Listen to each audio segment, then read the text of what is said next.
This is Oliver Slope with Blue Line Futures coming to you from the floor of the CME here in Chicago. We're looking at the grain markets. It's been a relatively quiet session here, looking at corn specifically, kind of treading water near the unchanged mark and really right in the middle of a technical range. And as far as the resistance level goes that we're looking at, 370 is going to be a very big line in the sand to round out the week. This represents a previous breakout point back in July and then the breakdown point at the end of August. So previously important price point is going to be a big line in the sand. If we can see consecutive closes above there, perhaps we spur some additional short covering from the funds.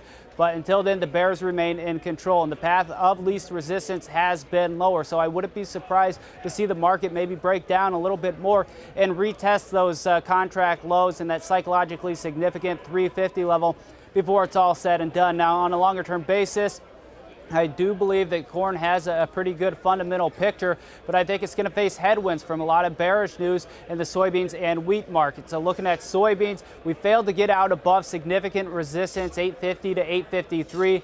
That put the pressure back on the market, and really right now kind of treading in the middle of no man's land between contract lows and that 850 level right about 838. So I think the bears are in control here. I wouldn't be surprised to see us break down below those contract lows, and over time, I wouldn't be surprised to see a 7 handle.